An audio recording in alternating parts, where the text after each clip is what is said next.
morning, everyone. Welcome to week 4 here on Moving the Chains. My name is Ashmere. If you're new here, welcome to Team NBS Media. And every Sunday, I am happily talking about football with Jeff and Joe here. How are you both? I'm good. Can't complain. Happy National Coffee Day to those that celebrate. I was going to say that to Jeff because it's his favorite holiday. It's what keeps me going. Some people bleed red. I bleed coffee. What can I say? Hey, there you go. But yeah, how about the number 1 seeded Yankees? I could be excited for a week before they go out there and blow it in the playoffs. Well, that's good. I can see you're ripping. Yeah, well, like I said, you get excited for a week. We're number 1. We won the East, all that good stuff, and then Aaron Boone will blow it in the playoffs like he always does. So, a Tampa man repping New York. Do you get stares or what? Well, technically, this is a half Yankee town. The Yankees were here before the Rays were. So, there's a lot of Yankee fans here. That's some of the most attended games of the Yankee games. So that lets everybody know my football knowledge, just keeping it real. I'm being honest, Jeff. Seattle are all black in honor of the incoming funeral as a diehard Yankee fan myself, too. Man, I'm just wearing black early. This is where I wish George was there. And I was never a big fan of George Steinbrenner, but I respected him in the end, Oh, Monty, I'm sorry. Monty. Great show. All right. Well, last week was full of chaos, as I'm sure we did not expect yet again. So I'm going to let Jeff take the reins here on our rapid fire results.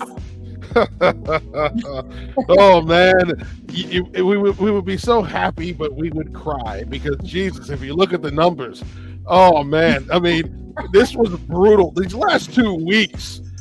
Brutal, man. I just don't know what to say about it, man. There's not a happy face on that picture for a reason. The best was 6-10, which was Joe, who hit on both his lone wolves. I'm 3-13. I'm under 500 now because of last week, and nobody was over 500 at all last week. So, Ashmere, you should be happy you're 1 game behind Greg for the lead, which is not saying much because we're all floating around 500 or lows underwater like me and Joe are. What can I say, man? These unanimous picks, the curse is spreading because, last week everybody got it. I'm so confused with, I think that matchups last week were just different compared to what we thought it was going to be, if that makes sense. We were going in too technical, and now we need to go in less technical. We need to backtrack. 6-10 is a great comeback for me. I'm good. I don't know me and Jeff. I don't know how much analytical or technical we can be. We can't play for them. When you go out there, you're supposed to beat a team. You're usually supposed to beat that team. You know what? They go out there. They go out there and go, hey, we're going to go out there and lose to a team with no quarterback, no receivers, no offensive line. Yeah. That ain't us. I was saying the Achilles heel of the Raiders is an easy opponent and can never figure it out. The fact that they all went into that and said this was our game to win, and then they were losing. Come on, you're giving Andy Dalton too much credit here. Yeah. Okay. I'm still dumbfounded by the last 2 weeks with these unanimous picks. Usually it was one team that caught the curse. It's been we've been machine gun Kelly out there. Just everybody's getting it. Everybody's getting the curse this week. Everybody's getting it. It's so true. We picked the Niners. The Niners blew that one up. Come on. Trust me. My whole week last week watching every score was this. We could have had a special show just in the Niners collapse alone, to be honest. Yeah. You know what? If this week is anything like the last 2, the next week is going to be RG3's face up there. Okay, that's what's going to be. No, I think the MJ one on Deshaun was very it's pretty funny. Was very iconic. It should be on a shirt. All right, first off, we're going to kick off the show talking about our matchups, and then later on we're going to do a breakdown, and then we're going to roll into fantasy and rapid fire once again, everybody's favorite segment. So first of all, let's talk about these red hot Vikings. I have no idea where this newfound energy has come from. And today they've got a division matchup against the Packers. Jordan Love is returning. A lot of storylines that are following this game today. So my first question is, Jeff, who is this Sam Darnold? Like, who is this guy? He's firing at all cylinders, and he's really making a name for himself. So I'm curious to hear what your thoughts are on this and his newfound self. It's not newfound. This is Sam Darnold just driving the bus, right? He's not out there being Mr. Hero. He's not out there trying to do it all. He's not trying to be the franchise quarterback. He's just trying to win that game within the game. Kudos to him. He's not going out there throwing 2 and 3 picks a game. He's relying on his playmakers to make plays. His offensive line is protecting very well. So we've seen some of these throws. He's had virtually nobody around him. But most importantly, that defense is leading the way. They're going out there and stopping teams, putting this offense in position to get leads early, and they're out there able to control games. So kudos to not only Brian Flores, who, of course, was everybody's whipping boy in the preseason when it came to the Tua interview. He's come out there and said, well, besides all that, my guys here are going to play for me. They're doing just that. This defense is standing on its head. They're like one of the top goalies in the playoffs, holding somebody to 1 goal or no goals on a nightly basis. So they're going out there and doing a great job defensively, coming out early, getting stops, allowing this offense to go down the field, get leads, and set things up early. They're utilizing their running game very well. So Sam Darnold's able to use play action and find guys in intermediate and deep zones. Yeah, that was going to be my follow-up for Joe, is this defense is disgusting. I mean, they made the Texans look silly last week, and we were all like, unanimous Texans, they've got this. It's a great, exciting team. So what is this defense doing? Like, they're attacking the field. So, Joe, break it down for us. I mean, it's Brian Flores. Blitz again. And so far, he has not gotten burned. I mean, there's been a couple of big plays the Vikings defense has given up, but Brian Flores just put these guys in positions to make plays. And I think he's also doing a really good job with his own career resume, maybe potentially getting a chance at another head coaching opportunity. But I think that's what it is. I think it's just Brian Flores knowing the personnel he has, knowing guys' strengths and weaknesses, and putting in positions to make plays. So I think as long as they continue to limit the big plays and don't get burned by the amount of times they blitz, I think the Vikings defense might only improve, to be honest with you. I mean, I know the NFL, people get caught up with their schemes, and by week 6, 7, people kind of know what you're doing, and they kind of do workarounds. But I think that the fact that his team is so good at what they're doing, which is blitzing the quarterback and putting the other team in uncomfortable positions, it might be a while before we see this Vikings defense get exposed. But you got to give a lot of kudos to Brian Flores. Just putting his players in position to make plays and do what they do best, attack the quarterback and put the other offense on their heels. All right, so I have a couple stats for you guys. The current Vikings road record against the Packers is 27, 35, and 3. And in their most recent matchup in December of 2023, they lost 10-33. Now, for this season, the Vikings have only trailed for 3 minutes and 26 seconds this entire season. That is the lowest in the NFL by 8 minutes and 49 seconds. So you're obviously all in chemistry by that point. So what is so successful? I think obviously Justin Jefferson, right? The Sam Darnold Justin connection is real.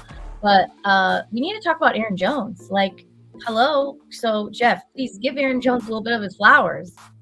Well, he deserves them. You know, Aaron Jones is that player who can make a difference for you in the passing game and in the running game. He's a one-cut runner who, once he gets that one step that he needs, he finds a hole quickly, gets there, and finishes runs. So they're utilizing his skill set well. One thing, when they hired this head coach, they said, we need an offensive guy, yes, but he's a guy that's going to be able to allow his defenses to go out there and do great things. He's done that the last couple of years with Brian Flores at the defensive coordinator. Last year, they struggled because of inconsistent quarterback play. But this year, it's the running game out there helping out their quarterback.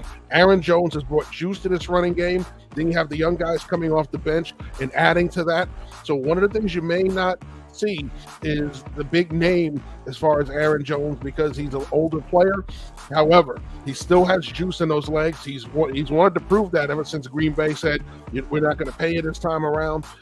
And he's showing it. But now, granted, it's still early in the season. Come week 8 or 9, does he still have that burst? Does he still have that energy late in games? We'll find out. But right now, he's playing like he's still young. Yeah, he's looking like last year was a whole new, this is a revamp for him. And now it's a revenge game. So on to Green Bay. We've got Jordan Love returning. There's I heard rumors that Malik and him were going to share the field together. I feel like that causes a little bit of chaos. Joe, shaking your head, let me know. No, You like that idea? If I'm Green Bay, I don't understand what the rush is. I mean, I think that Malik has been playing well. He's been a great game manager and keeping things in check. I just would make sure that Jordan Love is 100%. Maybe I'm just a scarred Washington Commanders fan suffering from RG3 CTE. Where I remember the rush back for RG3 to get in the field, and then he blew his knee apart.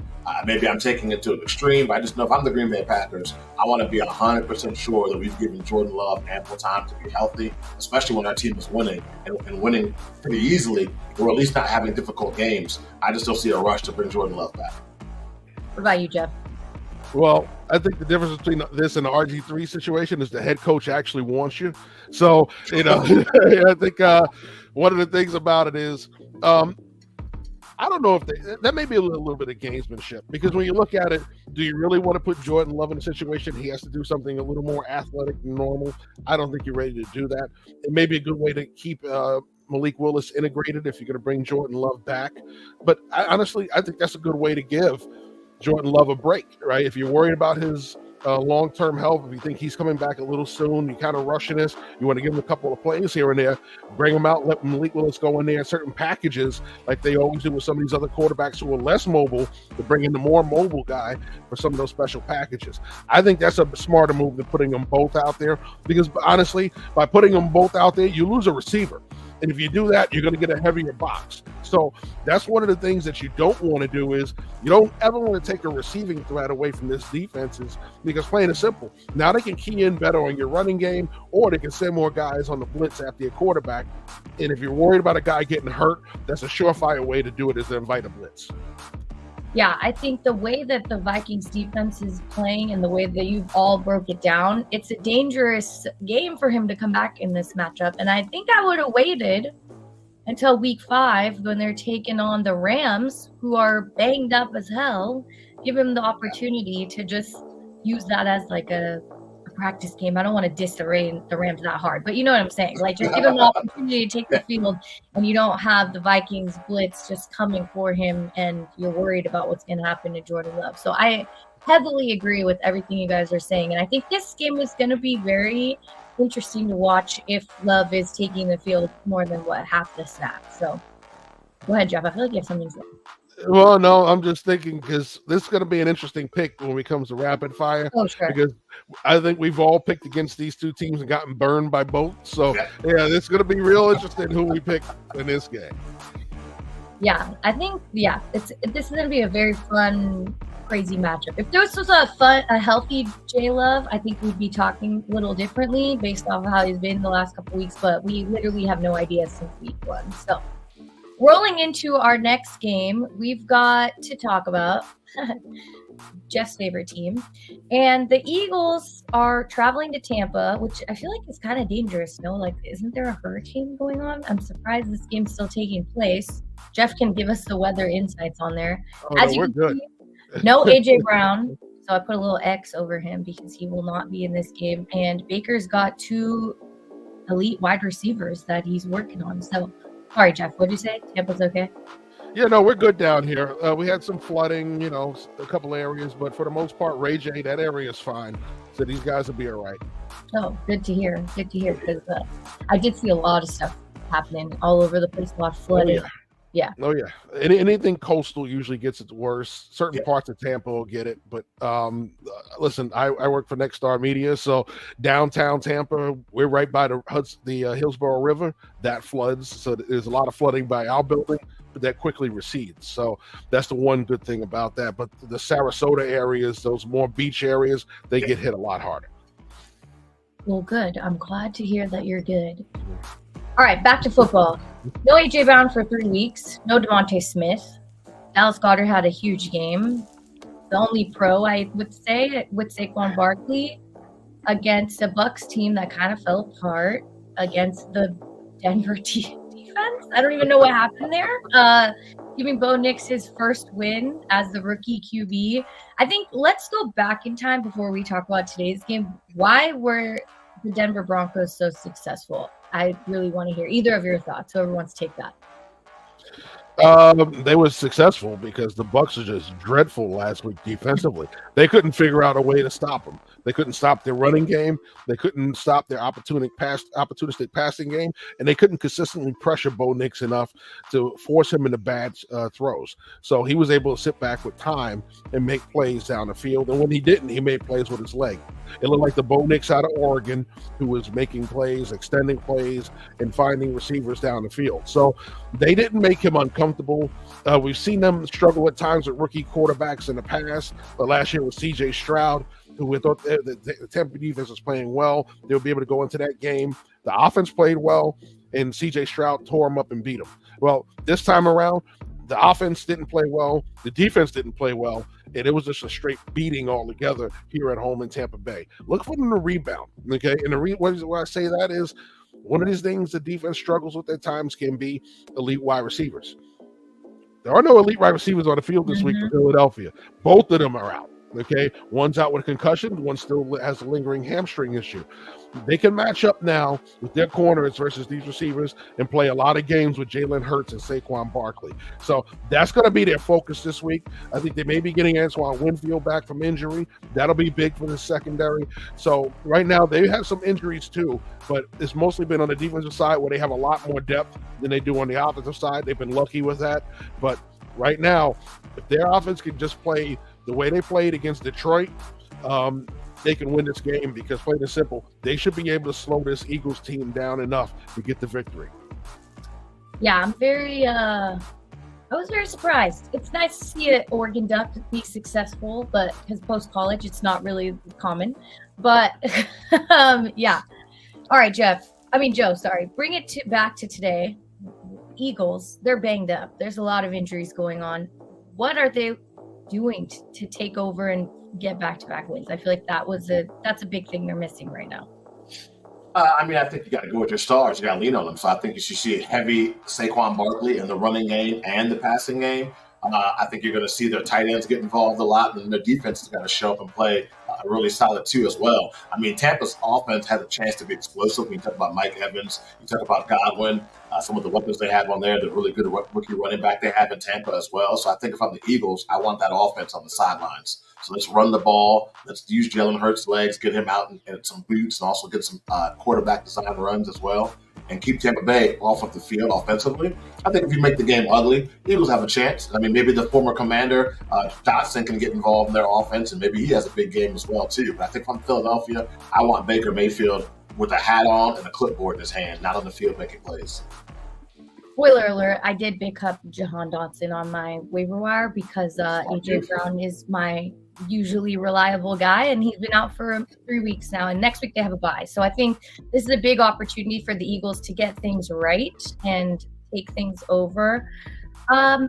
Curious to hear, how often do you see the Bucs blitzing here? I think this is like the prime opportunity to do that against Jalen Hurts. You don't want to blitz too much against Jalen Hurts because he could hurt you with his legs. I would say they'll probably be in that 40-45% range because they have to do it in mixes. You can't do it with a lot of man because then guys are running down the field, receivers, and he's going to break those big runs against you. Or you can do it with a little bit of zone, but the problem is if it doesn't get there, he gets to find the openings in those zones. So they've got to confuse him. They've got to give him some looks that look very similar, but have different drops and effects off of them, different coverages off of those, and they have to have different blitzes off it. So much how you see like the double A gap pressures where two guys walk up, and then sometimes those two guys come. Sometimes it's a right side blitz. Sometimes it's a left side blitz. Sometimes it's no blitz at all. So that's the kind of thing that they have to do to him to kind of get him to think about what's going on at that line of scrimmage, drop his eyes off the coverage, so then he has a little more time to go back and process what he's seeing, holds the ball longer, allows that pass rush to get there, or he loses sight of the coverage and forces one in there that gets intercepted. That's what the kind of game they play with the quarterbacks at the line of scrimmage. That's the kind of game that Todd Bowles has to have versus this team. Like I said, he doesn't have the elite wide receivers out there. He does have a great tight end out there in Dallas Goedert. He does have an extremely powerful dual threat in the backfield and Saquon Barkley, the guy who can hurt you out of the backfield. So if you go out there and blitz and he beats that man, Saquon Barkley's off to the races. So there's a lot of danger in blitzing versus the Eagles still, even though they don't have those two wide receivers. I feel like you're giving the Eagles a little more credit than they deserve. They barely scraped out that win last week. I mean, if Saquon didn't get anything, they wouldn't have made it to the W. So, but it's a different animal, the Saints defense and the Bucs defense. Yeah, that's true. I still think if I'm Tampa Bay, I think I'd blitz more. I would take my chances on Jalen Hurts being able to process information, what's going on, and then who's he throwing to. If his tight end's covered, you've got unproven receivers on the outside. At least to start off the game, I want to kind of see where Jalen Hurts is mentally. I'm doing a little a la Brian Flores if I'm Todd Bowles and I'm blitzing them heavy. Obviously, if you get burned for plays that's not working, fall back. But I want to see off the break, what does he have in terms of today? Is he ready to rock? Who does he have on the outside? How's he adjusting against the blitz? I think I take my chances early in the game and then make adjustments afterwards. And the Bucs defense in the secondary is considerably younger than the Saints defense in the secondary. Saints have a very veteran secondary. The Bucs have a lot more youth back there other than Winfield and Whitehead. So what you're looking at is, and yes, you have Dean as well, but for the most part, a lot of the corners are younger. Some of the safeties that are in the nickel or the corner, the nickels are younger. So there's a lot of youth in their secondary and inexperience that you can take advantage of. So that's where you have to be careful. Those guys with the Saints have seen it all, done it all, which is why they're able to get away with the things that they do in that secondary. You don't have that with this Bucs defense. So he has to be a little more calculating. Okay. I think that answered my question very well. How many carries do you see Saquon having in this game? Last week he had 17. Higher or lower? I say they keep him in that same range. I think what you're going to see is considerably more of what they've been doing, right? So you see him getting the ball, you see Gainwell getting the ball. I think they keep him at 18 to 20. They don't want to wear Saquon out because they use him in the passing game a lot, and they want to keep him healthy for the long season. So they're going to continue to work him in the running game. They're going to let Jalen Hurts do some of that running, but most importantly, they're going to utilize Gainwell in those guys, right? They have a very deep backfield. So they have a lot of guys they could use to kind of spell Saquon. But the main thing is they're going to get him his carries. They want to keep him on that kind of pitch count, that 18 to 20 with about 5 or 6 catches. So with that being said, they're going to keep those other guys involved. Gainwell brings the explosiveness and shiftiness out of the backfield. And then they have other guys that can help with the inside the tackle stuff.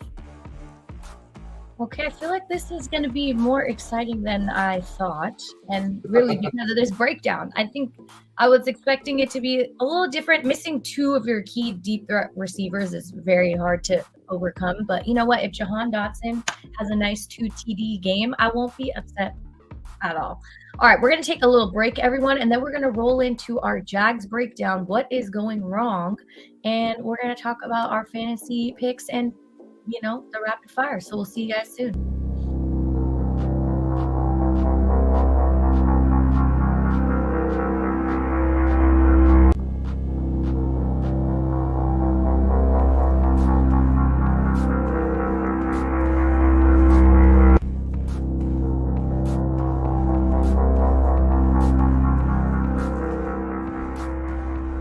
Hey y'all, it's your girl Christy Lowe with Team NBS Media, and I have another parlay slip for y'all. Actually, I got 2. Let's go ahead and get into it. For anytime touchdown, Saquon Barkley against Tampa Bay, and I have Kyron Williams against the Chicago Bears. Bears defense is very good, but I feel like they can go ahead and sneak one in. And then I have Justin Fields for over 40 rushing yards. You guys know Fields can use his legs. He ran in for a touchdown last week. He'll get one this week against the Colts. Kyler Murray has been having a phenomenal year so far, in my opinion. And I feel like against the Commanders, you can go ahead and get well over 230 passing yards, especially with the wide receiver they got in Marvin Harrison Jr. Marvin Harrison, he's going to get 71 yards, book it. And then Josh Allen to get 236 passing yards against the Baltimore Ravens. It's going to be a good game, but Allen has been playing really good football. And I also heard his name coming up in MVP conversations this early. So don't count him out. Book it.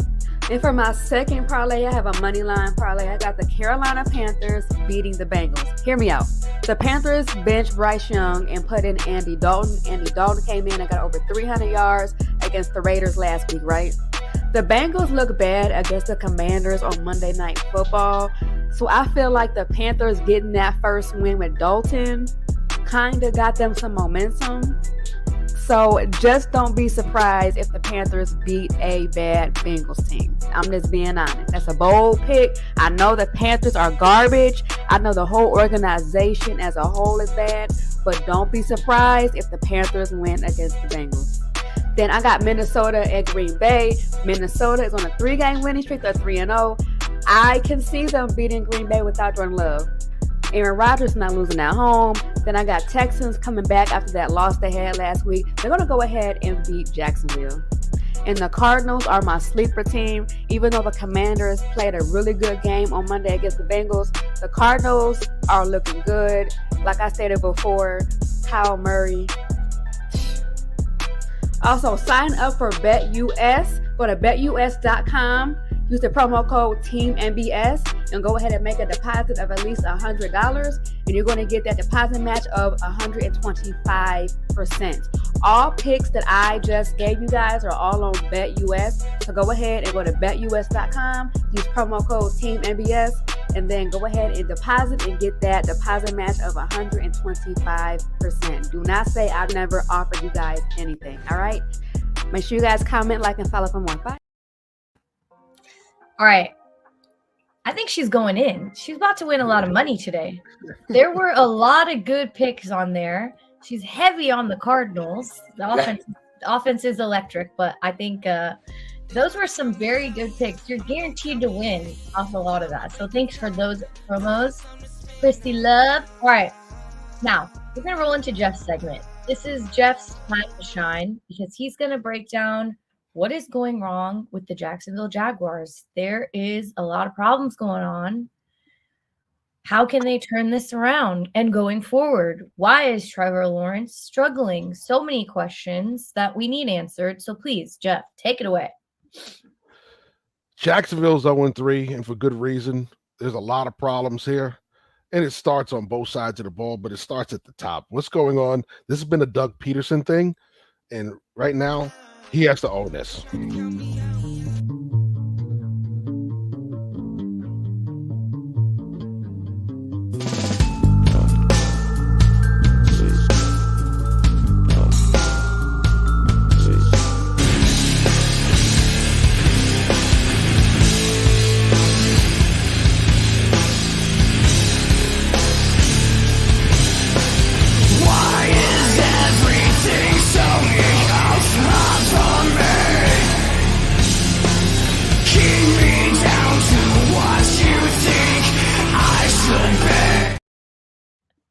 Bad times in Jacksonville right now. And yes, it is even drearier than what we saw with the Ravens segment last week. Maybe it kicks them to a win this week. But if it starts, it's got to start up front on both sides of the football. This team is not getting it done at the line of scrimmage. I was talking with Jaguars, one of the Jaguars cover writers last week, and he was saying they had chances to upgrade the line of scrimmage. They did not do it off season, whether it was in free agency, whether it was in the draft, and it's showing on the field. Let's pull up some of the video. All right, so here we go. All right, you saw this clip in the little breakdown there. What Trevor Lawrence is not doing here and what this offensive line is not doing, they're not analyzing what's coming at them. Right now, it's Lawrence's job. If it's not, it's the center's job. Look at the front here and see what are your factors. Identify the mic and the blitz. They're showing you two guys walked up. It doesn't mean those two guys are coming. And you see that guy standing right behind him, that safety? He's the guy you have to worry about. They didn't account for him on this. And as a result, he gets there clean to Trevor Lawrence. So when you're looking at this, you have to say, okay, we're running that six-man protection with the back going across the formation like they're going to do here with Travis Etienne.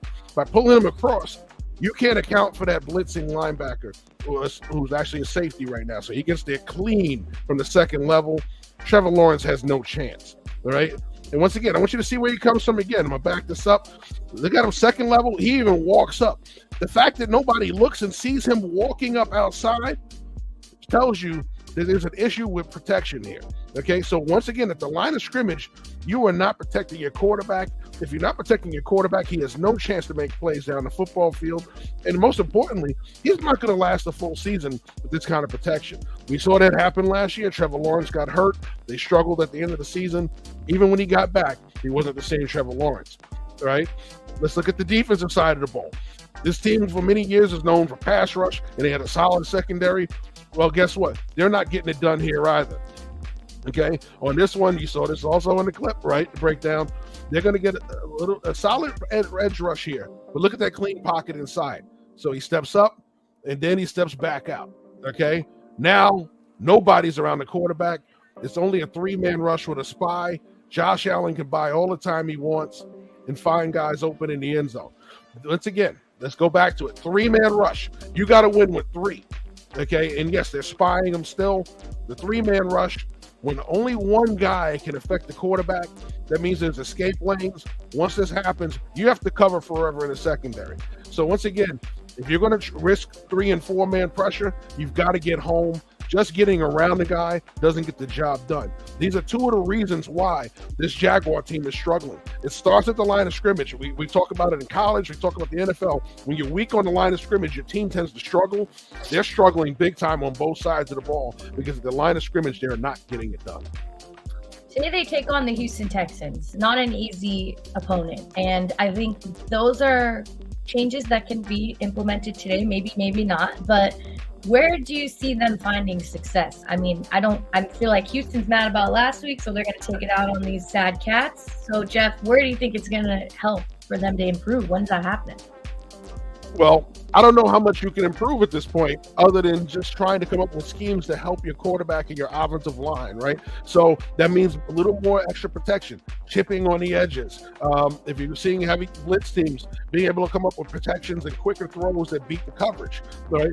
If you got teams that are pressing you and you're getting those heavy blitzes, you got to come up with quick beaters, whether it's quick switch routes on the outside, whether you're going to go vertical right off the rip and trust that they're going to win the one-on-one. You're going to come up with 6-man protections. You got to be able to slide the line one way and give the back the extra man off the outside. There are other things you got to do to come up with ways to come up with quick solutions to get rid of the football. The ball's got to come out on time. You can't hold it.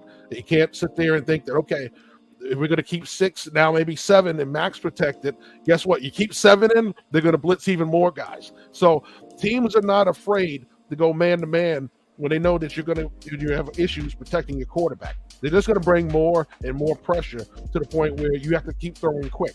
The problem is when you struggle, protecting your quarterback and you have to keep throwing quick, teams also get better at disguising and dropping into those quick lanes, and then you have to hold it. So being able to run the football on early downs helps. Trying to get those short yardage 3rd down situations so you don't have to rely on holding the football and throwing intermediate and deep on 3rd and 9, 3rd and 10.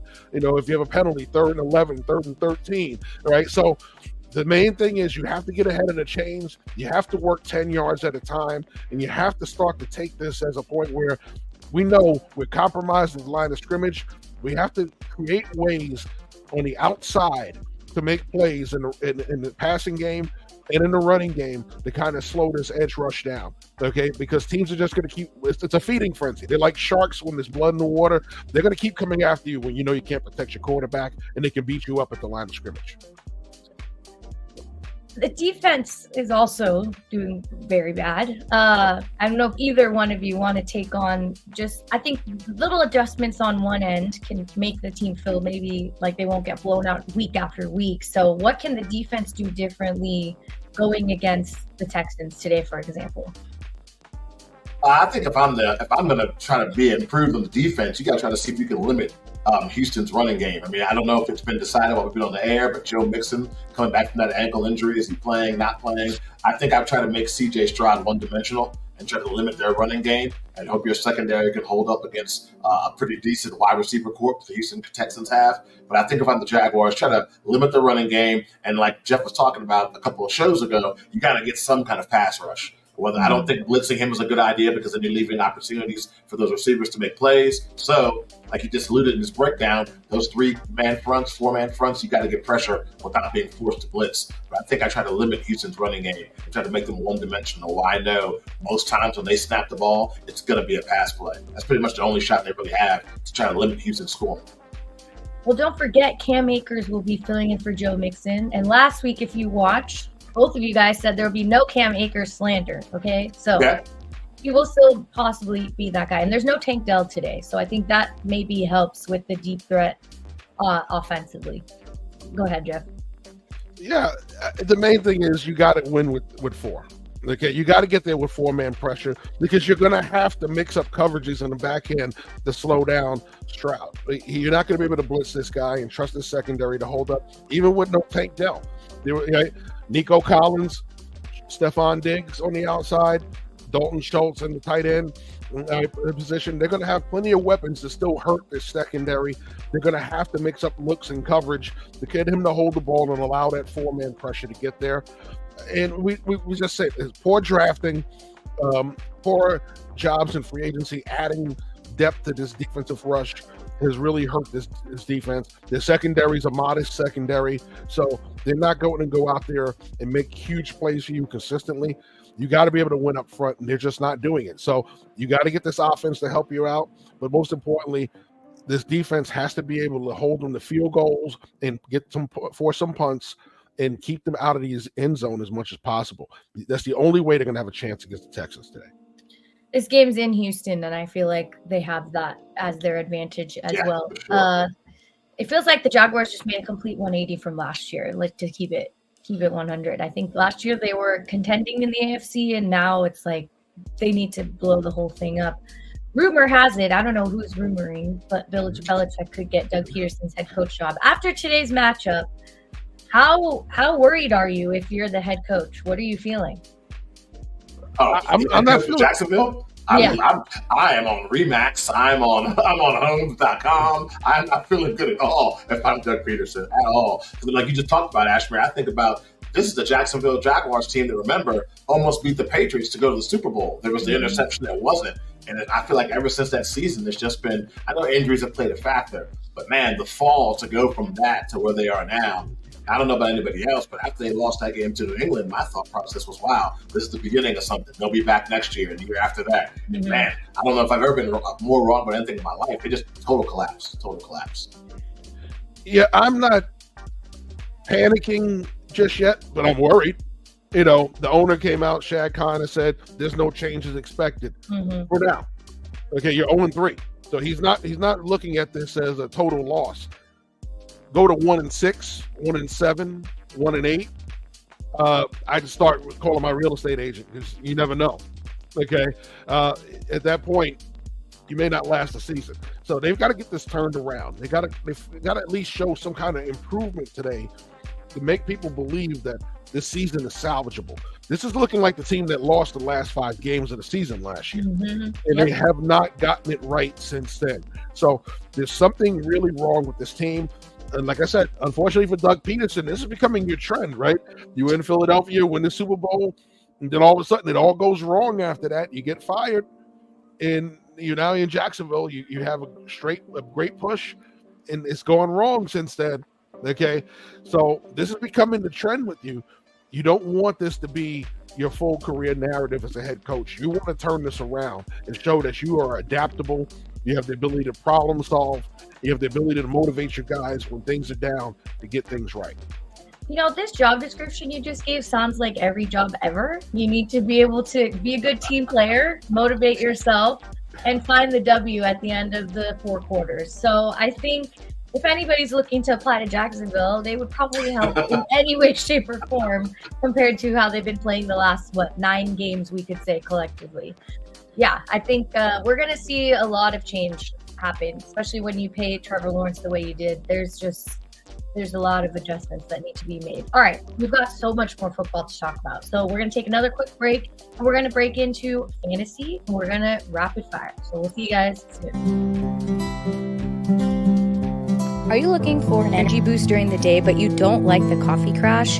Be sure to check out Clean Cause. They have delicious yerba mate teas with 150 milligrams of caffeine, but without the jitters. They also donate 50% of their net profits to help with drug and alcohol addiction. Interested in more? Click the link in our bio to get your first case. All right, everyone. Let's talk about our fantasy football. My team is riddled with the Q and the red O. I'm like literally struggling so hard. It didn't matter how much prep you did before fantasy draft night. Like nothing could have prepared you for where we are at week 4. So to send out any type of flare and a helping flare, who can we pick up? Where can you find some extra points? And I think let's just start at the wide receiver position. If you've got AJ Brown, you've got Devontae Smith, you've got anybody. I mean, anyone that was in the top 5, right? I feel like Jalen Waddle's kind of iffy because we don't know who's throwing the ball. How are they going to be? You're not starting him, right? Nobody's starting him. High alert here. Do not start Jalen. Don't start anybody from the Dolphins. No offense. All right. Tell me who to start then. Who's on your waiver wire that can help anyone get you at least a nice 10 points? Ooh. I know it's Well, that's tough. Even some teams' backups are banged up. So it's like, damn, you're digging deep into the archives. Earlier I said I picked up Jahan Dotson. I think Jalen that's one. Still a throwing QB. He's got to get the ball out somehow. And according to Jeff earlier, Saquon's staying at 17 carries. So there's still 55 more carries that need to be spread out between Dallas Goedert and somebody else. And I think this is the time for Jahan to, just be a consistent role player. He's not going to be this breakout guy. I would love that. But I think it's just a good way to have someone fill in a roster spot. Man, receiver stuff. Because like I said, even the backups are banged up. But go ahead, Jeff. I know you got some gems in the bag there. If I'm going to go with anyone, I'm going to go with the wide receiver from Buffalo, Shakir. Yes. I think he's been having a hot start. There's a lot of people that probably didn't count on him early in the season. He's a guy, if he's hanging around your waiver wire, pick him up. He's going to get some catches in Baltimore. Baltimore does have ups and downs in the secondary right now. So I would go for Shakir. I also, now that we know Devontae Adams is not here, I wanted to mention Trey. Hold on. I can't find his name. Somebody knows. Wait, I'm having a brain blast here, but whatever. Jacoby Myers or Trey something from the Raiders. There has to be someone that needs Trey Tucker has to be successful here. And last week, Trey Tucker actually had, a good game. So if you got him off the waiver wire, I think that was a solid pickup for the week-by-week fill for Devontae Adams. There's just a lot of problems in the wide receiver area. All right, defenses, I feel like are best ways to find success. So what defensive matchups do you like today? Either one. Well, I think we talk about it a lot. I think you got to go with the Houston Texans going up against that Jacksonville Jaguars team. Trevor Lawrence is going to give you at least 2 or 3 picks. So you're good with that. You're going to get a chance to get a couple sacks. I think if I need a defense just for the week, I'm picking up the Houston Texans with the quickness. Yeah, Give me the Pittsburgh Steelers versus the Indianapolis Colts. Indianapolis has been dreadfully inconsistent. Pittsburgh's defense has been one of the tops in the league. I'm going to take the Pittsburgh Steelers defense versus that Colts team.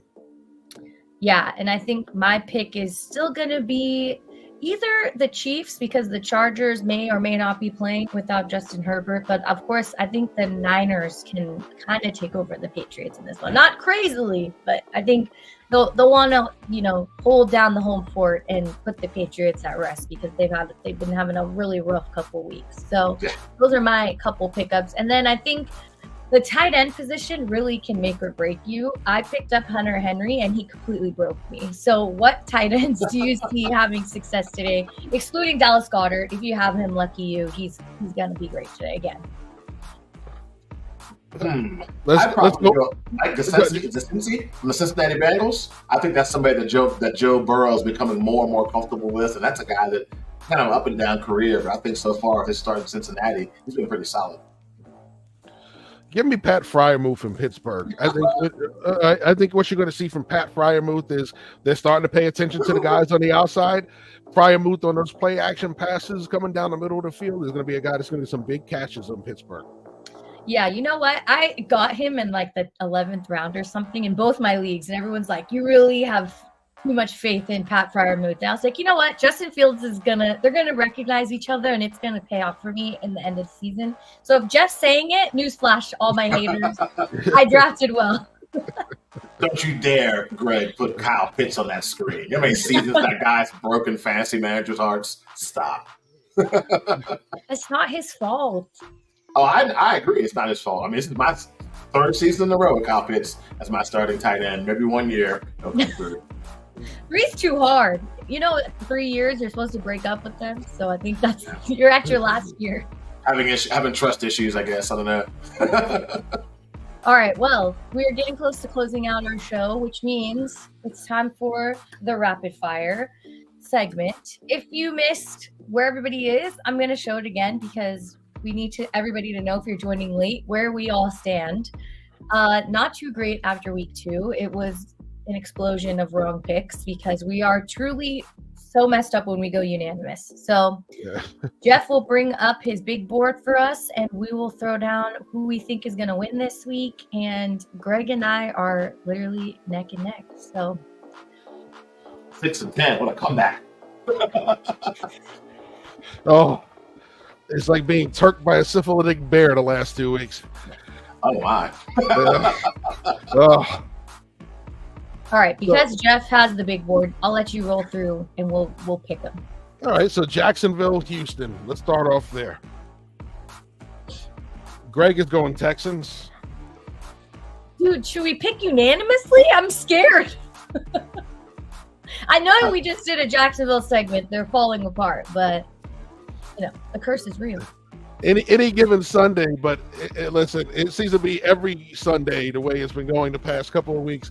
But let's be frank, the Texans looked dreadful versus the Minnesota Vikings.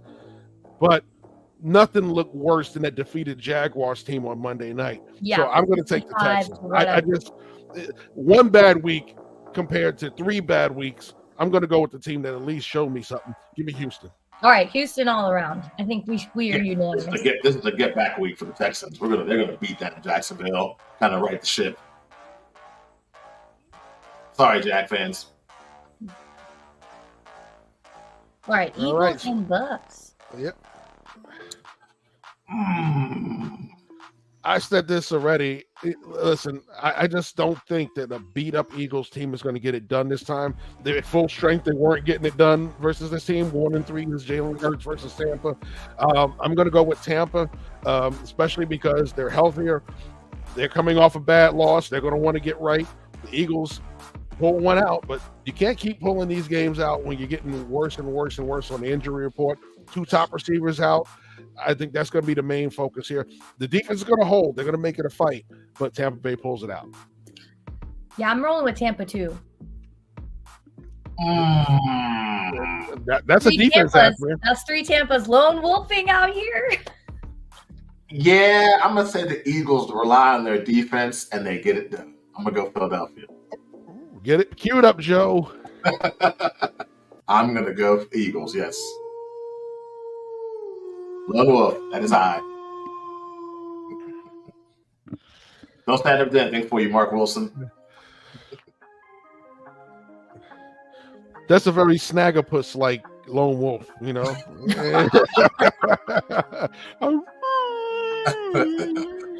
He's confused too. Just woke up. That wolf's got a lot of soul.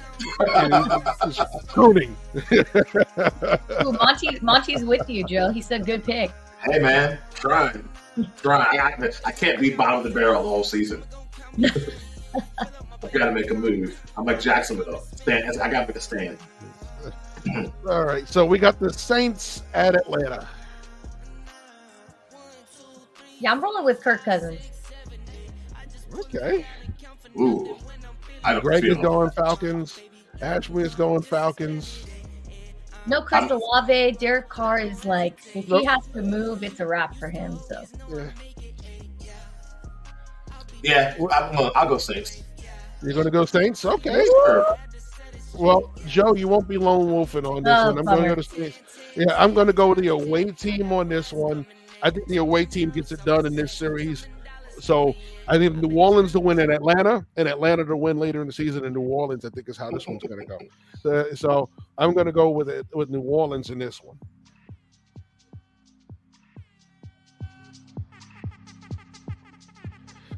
And that also may be the reason why we're both at the bottom, Joe. So let's think about There that. you go. Yeah. I'll wait for that text message. Down by 21 already, huh? There we are. I have Mooney in my fantasy league, so I just need to really ride the wave of where I am. I think I'm in 4th place in all 3 fantasy leagues I'm in. All right. So Cincinnati, the battle of the Cats, right? And neither Cats team is playing very well right now. The Bengals at Carolina. Oh, I'm going Cincinnati. Andy Dalton was a nice feel-good story last week. They got a win. Good for them. I go Bengals. There's no way Burrow goes 0-4. That's ridiculous. I'm going to pick last. Are you going to pick last? Uh-oh. Okay. Uh-oh. I don't see anything for you, Greg. You must still be thinking about this one. Yeah, I'm not. it's actually I'm not thinking about this one at all. I know exactly where I'm going with this one. Listen, give me the better team in Cincinnati. There are no ties on this board, Greg. There are no ties on this board. This guy. Cincinnati's going to win this one. Listen, Andy Dalton had his highlight of the season last week. That's it.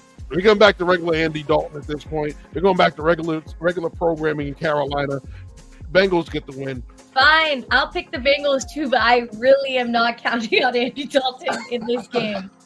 The Bengals have fallen apart. Like, they really need to step it up on the offensive side. It's just like the Commanders game was too much, you know? Well, listen, it took a couple of years for my prediction about the Bengals to start to come true. Unfortunately, like I said, after they made that Super Bowl run, I said, I hope they enjoyed it because they won't be going back anytime soon, not with this head coach. And they got close a couple of times to going back. But now we're starting to see they ain't going back with this head coach. For sure. Eventually they'll get another head coach that may get them close again. But, they can't lose to Carolina, not today. We got Rams and Bears. Rams and Bears. Bears and Rams. I mean, that was an epic comeback last Sunday. I think the Rams keep the good vibes going. I've been burned by that team, so I've been burned by both of these teams. Yeah, I've been burned by the Bears a lot. Both of these teams have left bad tastes in my mouth. This is a case of which one do I want? Do I want to slide down a pool of razor blades into a pool of alcohol, or do I just want to lay on a pit of fire? Which one do I want here? I'm going to go with. Unfortunately, I'm going to say the Rams. They seem to be playing. We're unanimous. We are, unfortunately. Yes. There we go. We done ruined it. The Bears are going to play a great game today. Now that's it. That's it. I wouldn't be mad if Caleb wins this game. I'm always rooting for the rookie QBs. That's like my Achilles. I'm gonna be mad because I didn't pick him. That's why I'm gonna be mad if he wins this game. All right. When I pick them and they lose, I'm looking at Caleb. I'm giving them the side eye. I'm expecting more out of that team. Yeah, for sure. All right. So here's the big one. You just said that, Nathan. But go ahead, continue, Joe. Here we go. Vikings, Packers. Loud and clear. I'm going Vikings. This game's in Green Bay. Probably the last game with decent weather ever in Green Bay until next year.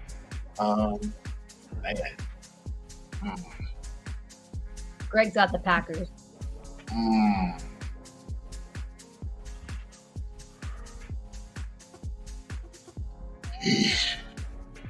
Still got a bitter taste in my mouth. You know your answer. You already know it. You just don't. Still got a bitter taste in my mouth from after what he did to me after showing out in the combine. But for the next time and maybe the last time, I'll put my faith in my guy Sam Darnold. I'm going to go Vikings.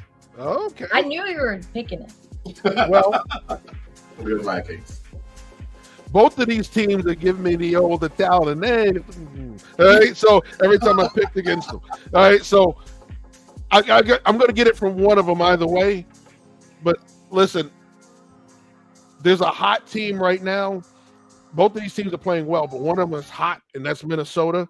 I'm going to go with Minnesota in this matchup. So Greg's going to lone wolf on this one.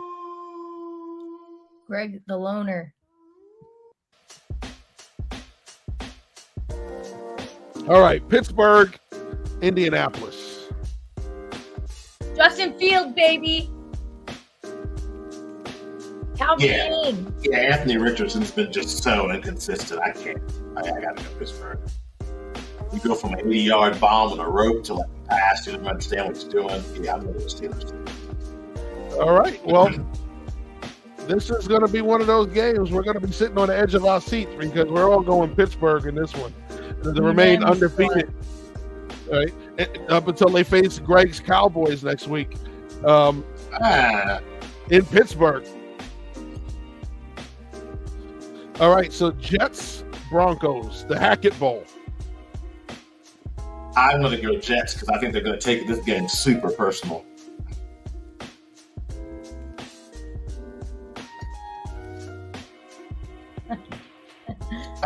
That's a fact, Monty. That's a fact. Nobody had them going 4-0 under The Russell Steelers Wilson. didn't have themselves going 4-0. All right, we're going Jets here.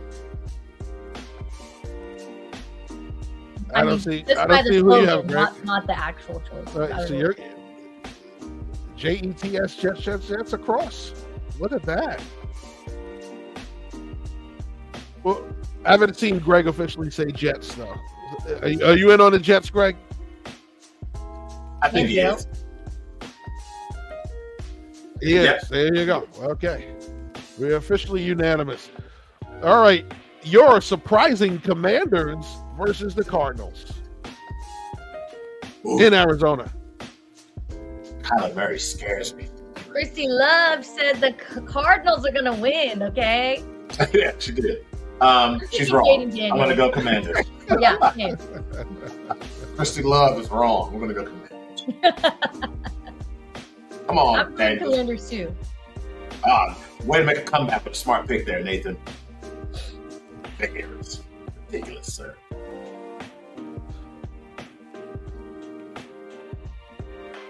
I'm waiting on Greg's pick there.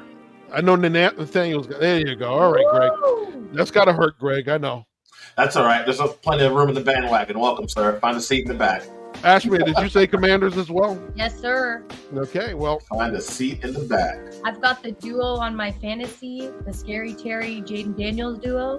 So I'm hoping it's scary.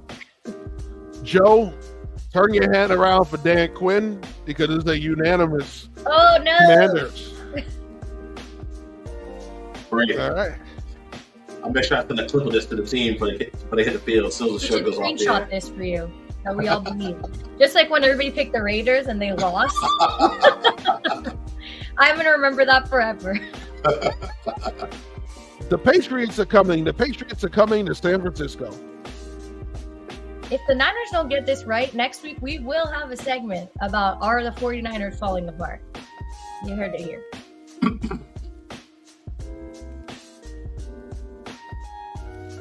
Yeah, I'm going to go Niners just because they can score consistently. New England doesn't do that, although they play great defense. The Niners get a couple of guys back today. They're not going to be 100%, but better having them than not having them. So give me the Niners as well. Yikes, Niner fans, if you're watching. This is their first game at home? No. I think Gerard Mayo figures it out and makes the game ugly. I'm going New England. Oh, play it, Greg. Play it, Joe. You got it. I'm going to go. I'm a lone wolf on that, baby. Yeah, you were 2-0 last week on your lone Yeah, I'm wolf. going to go Patriots. I think he did that as a courtesy to all the people that support the Niners. He was like, let me just take away the pressure of our I'm giving credit power, to, I'm of giving the the- movie I'm which credit to- means power. I'm giving credit to Mayo to figure it out on defense and be able to slow down the 49ers attacks. I'm going to go. I feel confident in that pick. I go Patriots. Go Pats. All right, we all know this is the Chiefs. We don't even need to talk about it. What? Ashmere, this Charger team is unbeaten. Are you sure about that? Oh, sorry. You're right. We just lost the 15 Charger fans we had. Just left the show. So you're going to say this was the Chiefs? You sure about that, Ashmere? Yeah, it's disgusting. It's terrible. Okay. Well, I mean, I also wonder how long is Herbert going to play? I mean, one good hit to the ankle, you're out of there. For sure. And he's running he's scrambling all the time. His line can't protect him for more than 0.1 second. It's just, come on. Okay. I learned a long time ago, don't bet against Patrick Mahomes. Okay. Let's like losing money. Jeff picks the Chargers and they win. I swear, I will do whatever bets there are because that would be outrageous. And I would be happy.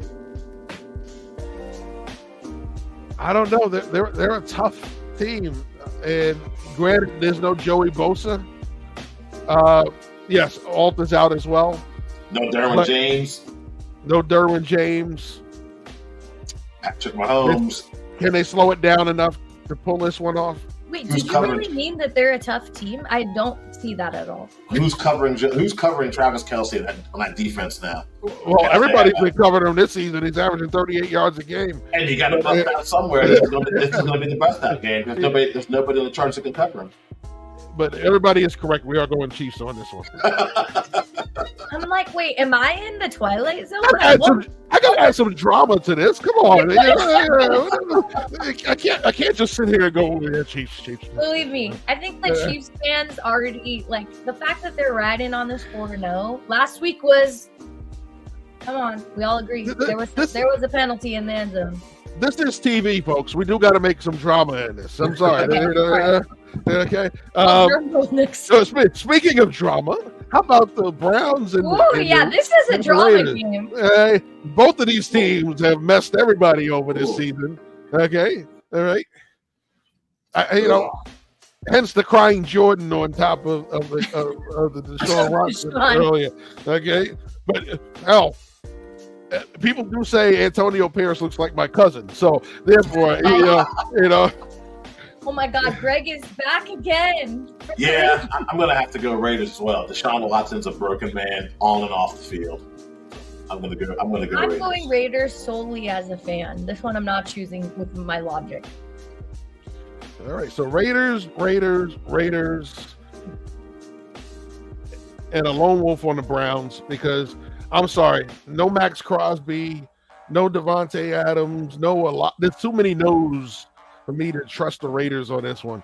I'm going to go lone wolf on the Browns on this one. I've been burned by them before, but boy, oh boy, I need them to actually come through for me. Yes, the ghostly lone wolf on this one.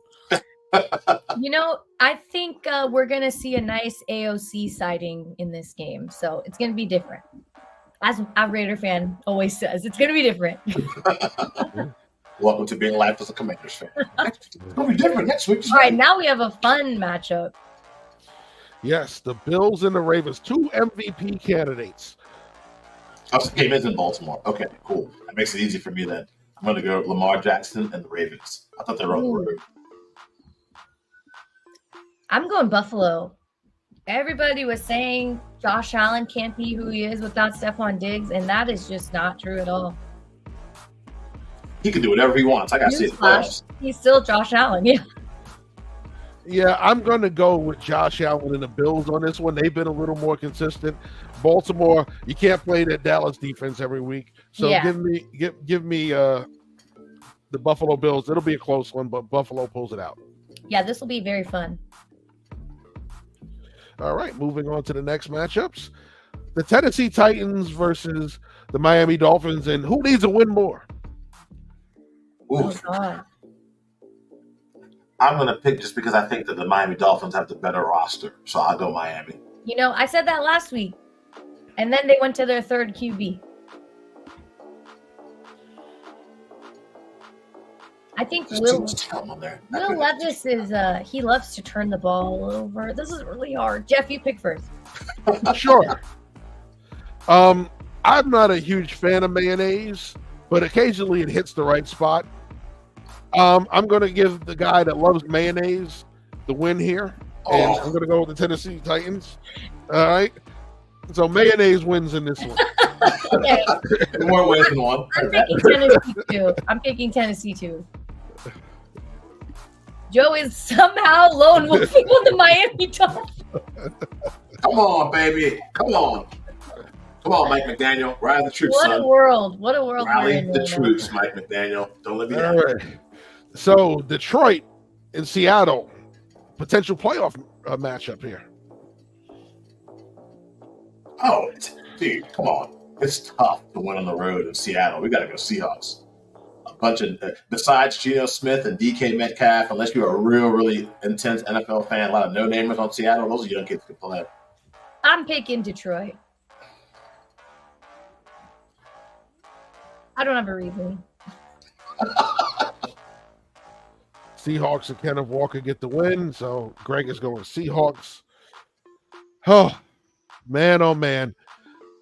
Detroit, you almost blew it for me last week with that Cardinals game, okay?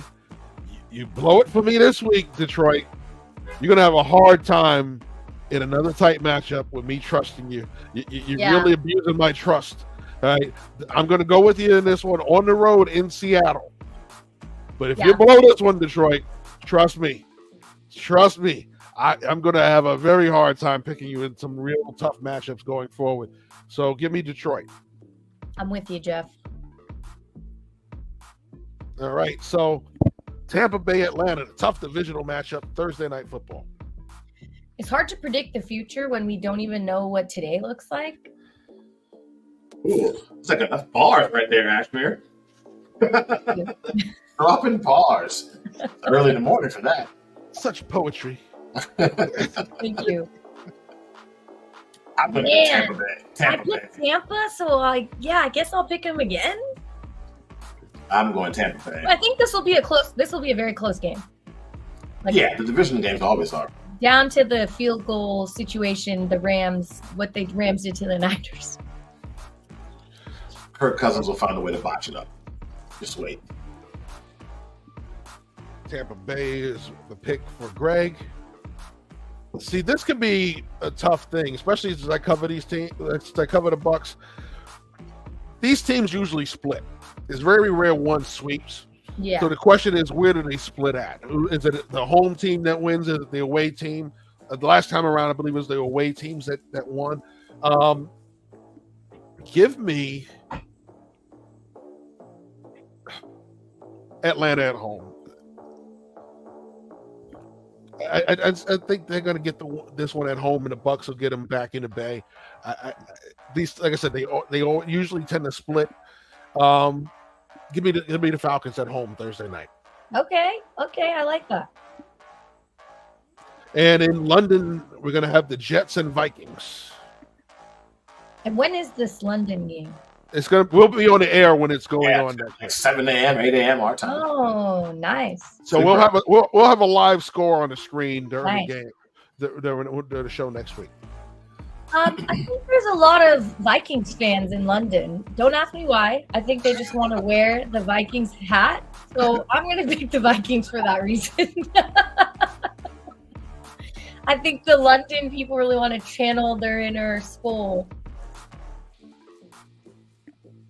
He's a maniac off the field, but he's a beast on it. I'm going to go Jets. Aaron Rodgers gets it done. Okay. Greg and Joe, Jets. I picked the Vikings this past week. I'm good for the year. Well, I'll tell you what. It may be an unusual field in London, but there's a guy that knows how to beat the Vikings as Aaron Rodgers. So give me Aaron Rodgers and the Jets. Ooh, my only lone wolf. To end the undefeated streak of the Vikings. I said the Vikings win today and go undefeated.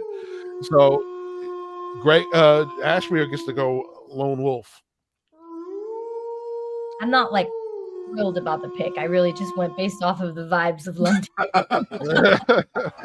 They want to wear the skull hat. What great! Yeah. What a deep investment there. All right, that's all our picks. So hopefully we get better results than we've seen the last 2 weeks. Hopefully our locks are locks and not, paper mache locks. Only 4 that we had unanimous, I think it was. Was it 4? 1, 2, 3. A lot of lone wolves this week. Everyone's a star. Yeah. Okay. Cool. I like 4, it. yeah, 4. Wait a minute. No, we may have 1, 2, 3, 5. That's 5. Yeah, 5. Yeah. 5. Oh, I didn't even see Houston at the top. Yeah. Houston. So we locked on Houston, Cincinnati, Pittsburgh, New York Jets, and the Commanders. And the Rams. This will be the week the Commanders go out there and decide, we're going to lay an egg this week and then go to Arizona. Don't say that. Listen. We not seen the madness the past 2 weeks with the locks? Yeah. It's no longer a curse. Now it's just straight up madness when we go unanimous. We've foregone curse the madness when we go to locks. Okay. I think that matchup is an offensive matchup. Like, who can attack? Who can take over with their wide receiver better? Is it going to be the rookie and Kyler, or the rookie and his wide receiver? So whose mobile quarterback can ad-lib more and make bigger plays consistently? You play slow football beautifully. Okay, I said it as just a chat. Whose defense can make a critical play when it needs to? Because the Commanders defense is god awful. Easily. We'll see. I got faith. Cool. We all believe in Jaden Daniels. All right, everyone. This was it's looking like Chris Olave is going to suit up from what I'm hearing. Oh, wow. Good thing I picked the Saints. I don't believe in it. I've seen Derek Carr in action my whole life. All right, we've got about 30 minutes plus to kick off, so this is where we will all say goodbye. Thank you, Jeff and Joe. Another fun show, and Greg and everybody that was tuning in live. Be sure to like, follow, subscribe, all of those great things to Team NBS Media. We will be here again next Sunday. We appreciate all you for tuning in, and just have a great Sunday. Good luck in fantasy football.